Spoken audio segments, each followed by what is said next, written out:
ವ್ಯಾಪ್ತಿಯಲ್ಲಿ ಇವತ್ತಿನಿಂದ ಜನಗಣತಿ ಸಮೀಕ್ಷೆ ಆರಂಭ ಆಗ್ತಾ ಇದೆ. ಮನೆ ಮನೆಯ ಸಮೀಕ್ಷೆಯಲ್ಲಿ ಸುಮಾರು 17,000 ಗಣತಿದಾರರು ಭಾಗಿಯಾಗ್ತಾರೆ. ಅಂದ್ರೆ ಬೆಂಗಳೂರಿನಲ್ಲಿ ಗ್ರೇಟ್ ಬೆಂಗಳೂರು ಅಥಾರಿಟಿ ಬರ್ತಾ ಇದೆಯಲ್ಲ, ಇಲ್ಲಿ ಇವತ್ತಿನಿಂದ ಸಮೀಕ್ಷೆ ಆರಂಭ ಆಗ್ತಾ ಇದೆ. ಸುಮಾರು 17,000 ಜನ ಈ ಟೀಚರ್ಸ್ಗಳು ಗಣತಿದಾರರು ನಿಮ್ಮ ಮನೆಗಳಿಗೆ ಬರ್ತಾರೆ. ಈಗಾಗಲೇ GBI ಇಂದ ಗಣತಿದಾರರಿಗೆ ತರಬೇತಿಯನ್ನು ಕೂಡ ಕೊಟ್ಟಿದ್ದಾರೆ. ಏನೇನು ಕೇಳಬೇಕು, ಹೇಗೆ ಕೇಳಬೇಕು, ಆ ಮ್ಯಾಪನ್ನೆಲ್ಲ ಹೆಂಗೆ ಯೂಸ್ ಮಾಡ್ಕೋಬೇಕು, ಇದನ್ನೆಲ್ಲ ಹೇಳ್ಕೊಟ್ಟಿರ್ತಾರೆ. 5 ನಗರ ಪಾಲಿಕೆಗಳ ಆಯುಕ್ತರ ಮೇಲ್ವಿಚಾರಣೆಯಲ್ಲಿ ಸಮೀಕ್ಷೆ ನಡೆಯುತ್ತೆ. ಸಮೀಕ್ಷೆ ಬೇಗ ಪೂರ್ಣಗೊಳಿಸೋಕೆ GBI ಸಕಲ ಸಿದ್ಧತೆ ಮಾಡ್ಕೊಂಡಿದ್ದು ಪ್ರತಿ ವಿಧಾನಸಭಾ ಕ್ಷೇತ್ರಕ್ಕೆ ಒಬ್ಬರಂತೆ KS ನೋಡಲ್ ಅಧಿಕಾರಿಯನ್ನ ಕೂಡ ನೇಮಕ ಮಾಡಿದ್ದಾರೆ. 5 ಪಾಲಿಕೆಗೆ ಒಟ್ಟು 34 KS ಅಧಿಕಾರಿಗಳನ್ನ ನಿಯೋಜನೆ ಮಾಡಿದ್ದಾರೆ. ಟ್ರಾಫಿಕ್ ನಡುವೆ ಗಣತಿ ನಡೆಸೋದೇ ಗಣತಿದಾರರಿಗೆ ಸವಾಲಾಗಿದೆ. ಸೊ ಇವತ್ತಿನಿಂದ ಬೆಂಗಳೂರಿನಲ್ಲಿ ಯಾರೆಲ್ಲ ಇದ್ದೀರಿ, ನಿಮ್ಮ ಮನೆಗಳಿಗೆ ಇವತ್ತು ನಾಳೆ ನಾಡ್ದು ಯಾವಾಗಾದರೂ ಗಣತಿದಾರರು ಬರ್ತಾರೆ. ಕೆಲವೊಂದು ಪ್ರಶ್ನೆಗಳನ್ನು ಕೇಳ್ತಾರೆ. ಆದರೆ ಟಾಸ್ಕ್ ಇವ್ರಿಗೆ ಕಂಪೇರ್ ಟು ಈ ಬೇರೆ ಜಿಲ್ಲೆಗಳಲ್ಲಿ ನೋಡಿದ್ವಲ್ಲ, ಅದಕ್ಕಿಂತ ಸ್ವಲ್ಪ ಹೆಚ್ಚಿನ ಮನೆಯನ್ನ ಟಾರ್ಗೆಟ್ ಮಾಡಕ್ಕೆ ಹೇಳಿದ್ದಾರೆ. ಮನೇನೋ ಹತ್ರದಲ್ಲಿ ಸಿಗ್ತಾವ್ ಬಿಡಿ, ಇಲ್ಲೆಲ್ಲ ಒಂದು ಅಪಾರ್ಟ್ಮೆಂಟಿಗೆ ಹೋಗ್ಬಿಟ್ರೆ ಒಂದು 40-50 ಫ್ಲಾಟ್ಗಳು ಇರ್ತವೆ. ಬಟ್ ಸಮಸ್ಯೆ ಏನಂದ್ರೆ ಟ್ರಾಫಿಕ್ ಕಿರಿಕಿರಿ ಇರುತ್ತಲ್ಲ. ಓಕೆ, ಮೋರ್ ಡೀಟೇಲ್ಸ್ ನನ್ನ ಕಲೀಗ ಚರಣ್ ನೀಡ್ತಾರೆ. Good morning Charan. ಸೊ ಬೆಂಗಳೂರಿನಲ್ಲಿ ಇವತ್ತಿನಿಂದ ಗಣತಿ ಆರಂಭ ಆಗ್ತಾ ಇದೆ, ಹೆಂಗ್ ಸಿದ್ಧತೆಯಾಗಿದೆ ನೋಡಿ? ಬೇರೆ ಬೇರೆ ಜಿಲ್ಲೆಗಳಲ್ಲಿ ಆರಂಭ ಮಾಡಿದಾಗ ವಿಪರೀತ ಸಮಸ್ಯೆ ಆಗಿತ್ತು. ಇವರು ಟಾರ್ಗೆಟ್ ಕೊಟ್ಟಿದ್ದು 3 ಲಕ್ಷ ಅಲ್ಲಿ, ಬಟ್ ಆಗ್ತಾ ಇದ್ದಿದೆ 10,000 12,000. ಇಲ್ಲ, ಆ ರೀತಿಯ ಸಮಸ್ಯೆಗಳು ಪುನರಾವರ್ತನೆ ಆಗಬಾರ್ದು ಅನ್ನೋ ನಿಟ್ಟಿನಲ್ಲಿ ಏನ್ ಕ್ರಮ ತಗೊಂಡಿದ್ದಾರೆ?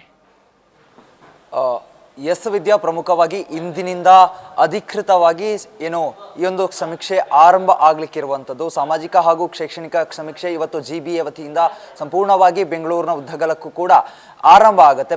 ಪ್ರತಿಯೊಂದು ವಿಧಾನಸಭಾ ಕ್ಷೇತ್ರದಲ್ಲೂ ಕೂಡ ಅದಕ್ಕಾಗಿ ಒಂದು ವಾರ್ಡ್ಗಳನ್ನು ನಿರ್ಮಾಣ ಮಾಡಿಕೊಂಡು ಅದಕ್ಕೊಬ್ಬರು ಅಧಿಕಾರಿಯನ್ನ ನೇಮಕ ಮಾಡಿಕೊಂಡು KS ಅಧಿಕಾರಿ ಏನಿರ್ತಾರೆ, ಆ ಒಂದು ಸರ್ಕಾರ ಮತ್ತೆ GBI ನಡುವೆ ಒಂದು ಸಂಬಂಧ ಕೊಂಡಿಯ ರೀತಿಯಾಗಿ ಕೆಲಸವನ್ನ ನಿರ್ವಹಿಸಿಕೊಂಡು ಕೆಲಸವನ್ನ ಮಾಡಲಿಕ್ಕೆ ಇವತ್ತು ಮುಂದಾಗಿರುವಂಥದ್ದು. ಆದರೆ ಈಗಾಗಲೇ ಏನು ಸಿಬ್ಬಂದಿಗಳಿಗೆ, ಸಮೀಕ್ಷೆದಾರರಿಗೆ ಮತ್ತೆ ಗಣತಿದಾರರಿಗೆ ಈಗಾಗಲೇ ತರಬೇತಿಯನ್ನು ನೀಡಲಾಗಿದೆ. ಪೋರ್ಟಲ್ ಯಾವ ರೀತಿಯಾಗಿ ವರ್ಕ್ ಆಗುತ್ತೆ, ಮತ್ತೆ ಯಾವ ರೀತಿಯಾಗಿ ಸಮೀಕ್ಷೆಯನ್ನು ಮಾಡಬೇಕು, ಯಾವ ರೀತಿಯಾದಂತಹ ಪ್ರಶ್ನೆಗಳನ್ನ ಕೇಳಬೇಕನ್ನುವುದರ ಬಗ್ಗೆ 2 ದಿವಸಗಳ ಕಾಲ ತರಬೇತಿಯನ್ನ ನೀಡಲಾಗಿದೆ. ಆದರೆ ಪ್ರಮುಖವಾಗಿ ಬೆಂಗಳೂರಿನಲ್ಲಿ ನೀಡಿರುವಂತಹ ಟಾರ್ಗೆಟ್ ಏನಿದೆ, ಈ ಒಂದು ಟಾರ್ಗೆಟ್ ಸಂಪೂರ್ಣವಾಗಿ ಹೆವಿ ಆಗ್ತಾ ಇರುವಂಥದ್ದು. ಯಾಕಂತ ಹೇಳಿದ್ರೆ ಬೆಂಗಳೂರಿನಲ್ಲಿ ಒಂದೆಡೆ ಟ್ರಾಫಿಕ್ ಸಮಸ್ಯೆ ಮತ್ತೆ ಪಾಯಿಂಟ್ ಟು ಪಾಯಿಂಟ್ ಹೋಗೋದಕ್ಕೆ ತುಂಬಾ ಸಮಯ ತೆಗೆದುಕೊಳ್ಳೋದ್ರಿಂದಾಗಿ ಪ್ರತಿ ದಿವಸ 300 ಮನೆಗಳನ್ನ ಸಮೀಕ್ಷೆ ಮಾಡಬೇಕು ಅನ್ನುವಂತಹ ಒಂದು ನಿಯಮವನ್ನ ಈಗಾಗಲೇ GBI ಹೇಳಿರುವಂಥದ್ದು. ಗಣತಿದಾರರಿಗೆ ಈ ಒಂದು ಟಾರ್ಗೆಟ್ ಏನಿದೆ ಇದು ಸಿಕ್ಕಾಪಟ್ಟೆ ಹೆವಿ ಆಗ್ತಾ ಇರುವಂಥದ್ದು. ಜೊತೆಗೆ ಒಬ್ಬ ಗಣಿತದಾರ ಏನಿರ್ತಾರೆ ಅವರಿಗೆ ಒಂದು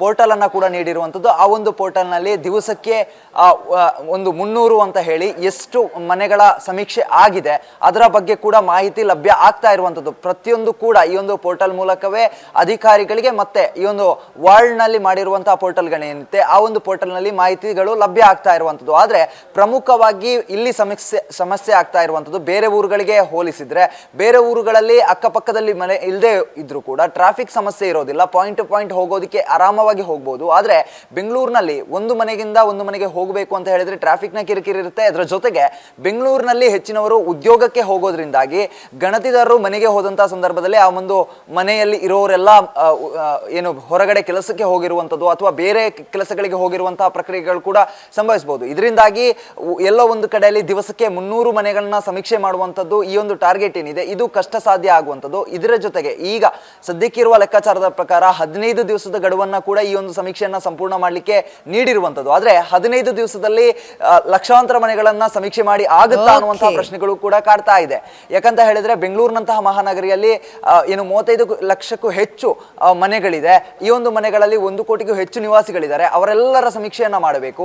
ಈ ಒಂದು ಸಮೀಕ್ಷೆ 15 ದಿವಸಗಳ ಆಗುತ್ತಾ? ಈ ಒಂದು ಲೆಕ್ಕಾಚಾರವನ್ನ ನೋಡ್ತಾ ಹೋದ್ರೆ ಬಹುತೇಕ 2 ತಿಂಗಳ ಅವಕಾಶ ಬೇಕಾಗುತ್ತೆ. ಆದ್ರೆ 15 ದಿವಸಗಳ ಟಾರ್ಗೆಟ್ ಅನ್ನ ನೀಡಿರುವಂತದ್ದು. ಟ್ರಾಫಿಕ್ ಅನ್ನ ಸಂಭಾಳಿಸಿಕೊಂಡು ಮತ್ತೆ ಒಂದಿಷ್ಟು ನಿವಾಸಿಗಳು ಮನೆಯಲ್ಲಿ ಇಲ್ಲದಿದ್ರೂ ಕೂಡ ಯಾವ ರೀತಿಯಾಗಿ ಸಮೀಕ್ಷೆಯನ್ನ ನಡೆಸ್ತಾರೆ, GBI ನೀಡಿರುವಂತಹ ಈ ಒಂದು ಟಾರ್ಗೆಟ್ ಏನಿದೆ ಈ ಒಂದು ಟಾರ್ಗೆಟ್ ಅನ್ನ ಯಶಸ್ವಿಯಾಗಿ ಮುಗಿಸ್ತಾರಾ? ದಿವಸಕ್ಕೆ 300 ಅಥವಾ 200 ಈ ಒಂದು ಮನೆಗಳನ್ನ ತಲುಪೋದಕ್ಕೆ ಸಾಧ್ಯ ಆಗುತ್ತಾ?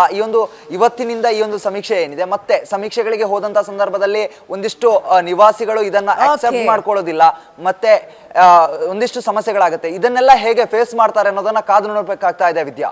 ಓಕೆ, ಧನ್ಯವಾದ ಚರಣ್ ಡೀಟೇಲ್ಸ್ಗೆ.